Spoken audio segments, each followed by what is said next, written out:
Hvala, prva stvar, ko priješ v hotel, da si moraš napolniti telefon, računalnik in vse ostalo, ne?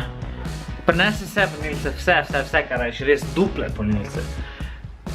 Pol pa pozabiš, da to je res skupno. Vse bi razumel, da sem prvič tu. Zdaj že tretjič kar v Dublinu sodim, pa še nikoli nisem prinesel. Zdaj čakam Martina, da prije, upam, da bo prišel v roku pol ure, ker drugače ne vem, kam dela. Kaj delaš, ko si sam v hotelski sobi?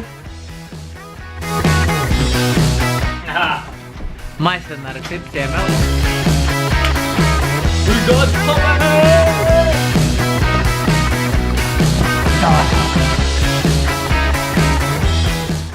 Pa da razložim, zakaj sem sploh tukaj, ne? Dobrodošli nazaj. Bilo je menda 2-3 leta, odkar sem nazadnje naredil vlog. Zdaj, tožen in en izgovor. Dejansko sem snemal na vseh tekmah vlog, ampak ga nikoli nisem zmontiral. Zdaj bo ziher drugače, ker drugače me Aljana dobesedno ubije. Upam, da ti je bil intro všeč. En cajt sem se matral, da sem ga skupaj spravil, ker mi še editiranje in vse skupaj ne gre tak. Dejstvo je, da nazadnje sem editiral video že dolgo nazaj in vse skupaj malo pozabim, moraš YouTube zraven. Teda tisti, ko se ukvarjate s tem, svakam čas, da lahko res kvalitetne videe sestavite, ker vem, koliko cajta truda pač gre v to. Da se vrnem, zakaj sem sploh tukaj v Dublinu. Zdaj v Dublinu poteka že tretjič, mogoče celo četrtič zapored fitness racing, functional fitness racing oziroma crossfit tekma, ena izmed največjih indoor tekm nasploh na svetu. Zdaj ne vem, če je uspelo Elano pripeljati 1000 ljudi na samo tekmo, to bom danes na briefingu zvedel oziroma jutri na tekmovanju. 1050. With the kids or the kids? With the kids, yeah. Okay. World record. 1000 tekmovalcev v enem dnevu v eni dvorani.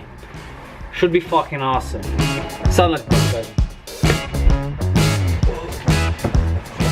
Ne moraš vedeti, kak sem telefon namontiral, le za to.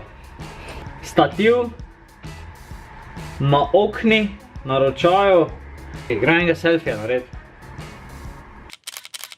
Dejstvo je, da so na tej tekmi zbrani sodniki iz celega sveta, dobesedno iz celega sveta. Je pa res, da sem jaz edini Slovenec že vrsto let sploh na vseh tekmah. Jaz ne vem za Slovence, ki bi mednarodno sodil bilo kako tekmo, oziroma sploh sodil na kakih drugih tekmah. To je ena taka velika čast, da sem lahko vse prosto zdravim. Zdaj, če zanima kaj več o sojenju, pa zakaj dejansko sodimo. Jaz sem probal na tem tekmovanju posnet, pa vprašati naše sodnike, zakaj dejansko sodijo. Ker vsi mislijo, da tu v tem noter denar, da hodimo zato, ker pač zaslužimo nekaj.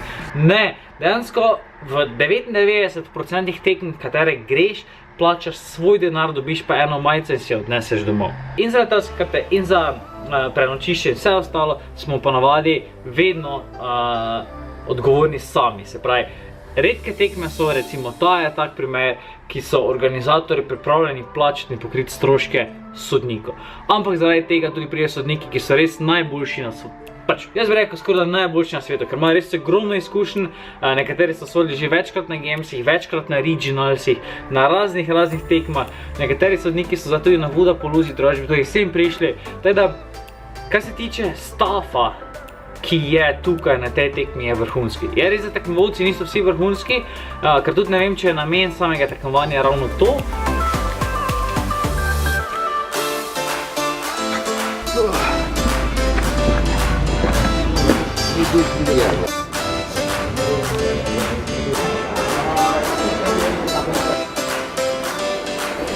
Loaded.